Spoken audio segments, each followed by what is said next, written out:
მოგესალმებით. ერეკლე მეორეზე გვექნება დღეს საუბარი.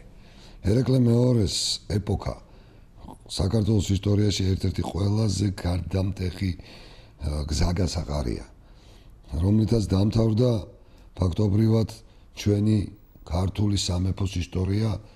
მერე დაიწყო რუსული ოკუპაციის პერიოდი, საბჭოთა პერიოდი, თანამედროვე საქართველო. მაგრამ ყველაზე საინტერესო რა არისო, ეს ეპოქა არ არის რაღაცა დასუსტებული მომაკვდავი ქვეყნის ისტორია. და ამ ეპოქაში ეს არ ხდებოდა. პირიქით, ეს იყო ქართული სახელმწიფოებრიობის ერთ-ერთი რენესანსის ხანა, როდესაც ისევ დაიკუხა მსოფლიო ასპარეზზე ქართულმა პოლიტიკამ, ქართულმა სახელმწიფომ, ქართულმა სამხედრო საქმემ.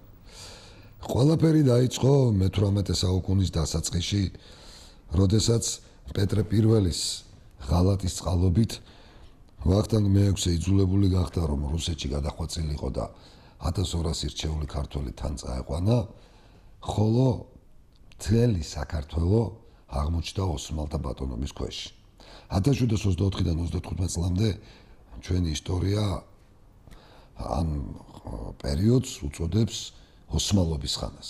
ეს იყო პირველი შემთხვევა, როდესაც ფაქტობრივად ყველანაირი ქართული კანონმდებლობა გაუქმდა და ოსმალური წესით იმართებოდა ქვეყანა. მიუხედავად იმისა, რომ თბილისის ფაშა, სერასკირი, სამთუღიანი ფაშა, გვარად ჯაყელი იყო და სახელად ისაკი იყო. მაგრამ ეს ისახ-ფაშა ჯაყელი ფაქტობრივად აოსმალებდა საქართველოს. აი ამ დროს აღმოჩნდა ერთი კაცი, რომელზეც ჩვენ გვქონდა წინა გადაცემაში საუბარი, დიდი გმირი გივი ამილახვარი, რომელიც არ გაჰყვა ვახტანგ მე-6-ს, დარჩა საქართველოში. რამდენიმე სიკეთეც კი, ასე ვთქვათ, როგორც იტყოდა კვაჭი კვაჭანტირაძე, გამოიმასქნა ოსმალებს, გადაარჩინა სიონი მეჩეთად გადაკეთებას, გამოიყენა არაერთხელ ოსმალური რაზმები ლეკების თარეშის სასალაგმად, ემზადებოდა მომხრეებს, იკრებდა.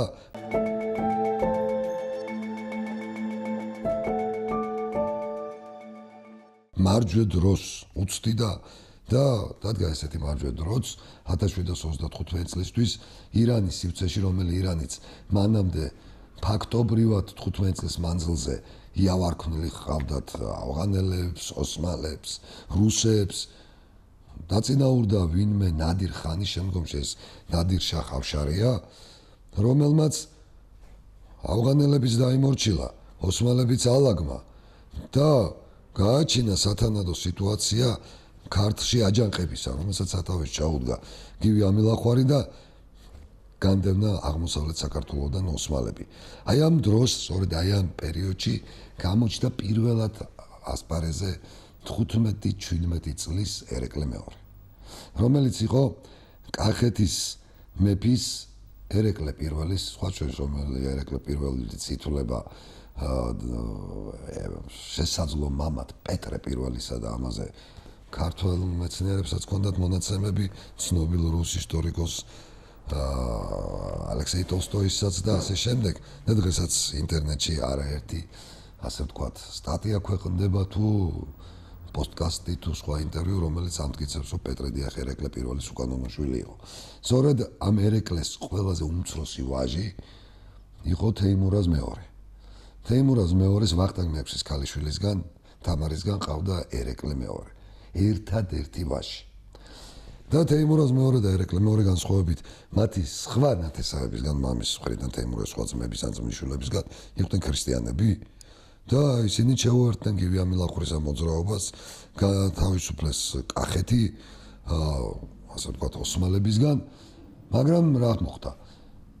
აქ ჩვენ აღარ გავვრცელდებით, რომ ნასაუბრალი ყვა გივი ამილახვარს. ნადირ შაჰმა დაატყვევა მაშინელი ქართული ელიტა, თან წაიყვანა ირანში და როგორც გივი ამილახვარს, რომელიც ასევე პატიმრობაში აღმოჩნდა, ასევე თეიმურაზ და ერეკლეს, რომელიც აიძულა რომ წაყოლოდნენ, მონაწილეობა მიაღებინა ინდოეთის ლაშქრობაში. ეს სხვა შორის ძალიან შთამბეჭდავი რამ არის იქ, დიდი მოგოლის, ასე ვთქვათ, ძვირფასი თვლის ისტორია.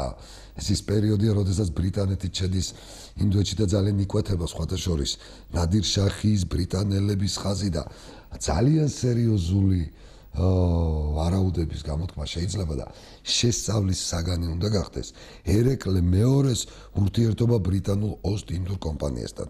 და რატომ? იმიტომ რომ სწორედ ირანიდან დაბრუნების შემდეგ, ანუ ინდოეთის ლაშქრობიდან დაბრუნების შემდეგ, ერეკლე მეორეს პირველად საქართველოში შემოაქვს ისეთი პოლიტიკური, სამართლებრივი წესები და ტერმინები, რომელიც მანამდე არ იცის ქართულმა სივრცემ, სხვა შორის არ იცის არც რუსულმა სივრცემ, არც ფრანგულმა, არც ყოფილმა ბიზანტიურმა და ოსმალურმა და დამახასიათებელია მხოლოდ და მხოლოდ ბრიტანეთისთვის. მაგალითად, ახალი კრეაციის არისტოკრატიის გაჩენა. ადრე მაგალითად ადამიანი თუ გათავადდებოდა ვიღაც დაუშვათ გურამიშვილი, ის ხდებოდა თავადი გურამიშვილი. გუშინი ხო თქვა პირობითად აზნაური გურამიშვილი ხდებოდა თავადი გურამიშვილი. იყო აზნაურის ადგილზე თუ შეეცვალა სახელი თავადი გურამიშვილი ხდება შემდეგ. ერეკლე მეორე აკეთებს ესეთ რამეს. ანიჭებს თავადობას წარჩინებულ ადამიანებს, ოღონდ არსებული გვარის ხმოვანებით. მაგალითისთვის ამდენმეს მოყვები. ჩვენ მაგალითად ყოფს ცნობილი 1832 წელს შეთქმულების მონაწილე და მერე გამცემი იასე ფალავანდიშვილი და ნიკოლოზ ფალავანდიშვილი, რომელთა ნამდვილი გვარიც იყო მიკაძე.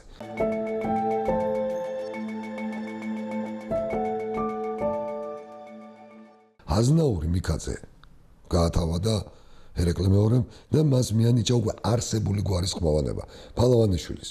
მიუხედავად იმისა, რომ უამრავი ნამდვილი ძველი წარმოშობის ფალავანდიშვილიც არსებობდა.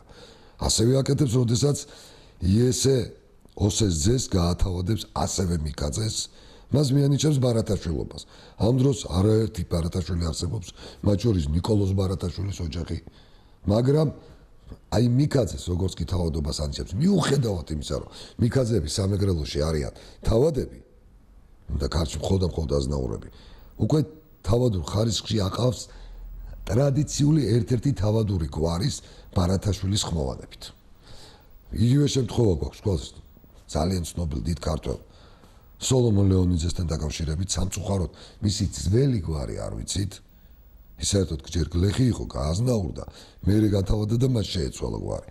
მაგრამ ვიცით ჩვენ გარსევან ჭავჭავაძის გვარი, მამუჩიშვილი იყო გლეხი, გააზნაურა და როდესაც გაათავადა, მიუხედავად იმისა, რომ არსებობდა ჭეშმარიტ ჭავჭავაძე და არაერთი ოჯახი, რომელსაც ეკუთვნოდა ჩვენი დიდი მამა ილია ჭავჭავაძე, გარსევან მამუჩიშვილი გახადა ჭავჭავაძე. ასეთივე ფაქტები გვაქვს ვაჩნაძეზე, მოკლედ ძალიან ბევრი მაგალითის ჩამოყალიბდა, შეგვიძლია დოკუმენტურად დადასტურებული. ეს ფენომენი, ეს ასე ვთქვათ, ინსტიტუტი თუ სამართლებრივი წესი თელს ევროპულ სამართალში იცის მარტო ინგლისურმა სამართალმა, მეტი არავინ.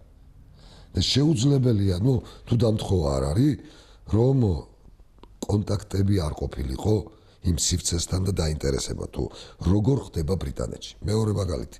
შემოგვს თანამდებობები, მათ შორის აღნიშნულოვანი კანცლერი, ვიცე-კანცლერი. ეს თანამდებობები ზუსტად იმ ფუნქციით, რომელ ფუნქციასაც იყენებს ერეკლე მეორე, დამახასიათებელია ამ დროინდელი ბრიტანეთისთვის. მოკლედ, ინდოეთში ლაშქრობა, ჩვენ ვიცით, რომ თავი გამოიჩინა ერეკლემ და იქ თქვათ, გმირულად იბრძოლა ერთის მხრივ, მაგრამ მეორე მხრივ ძალიან სერიოზული ინფორმაციის მომტანიც ყოფილა.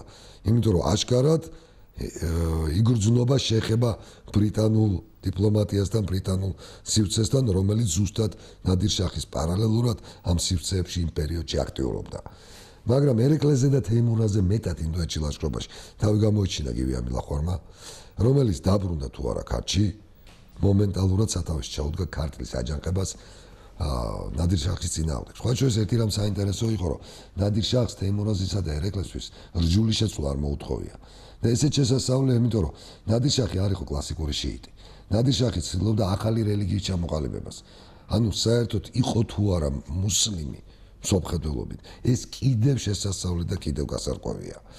და ნადირ შაჰის წინააღმდეგ აჯანყება იყო არა იმდენად ანტიისლამური, რამდენად აჯანყება ქართლის დამოუკიდებლობის მოპოვებისკენ გადადგმული და იმ ირანული ძალიან მძიმე გადასახადებისაგან განთავისუფლებით განპირობებული, რომელიც გადასახადებით დიდ და მძიმე უღლად აწვა ქართლის მოსახლეობას.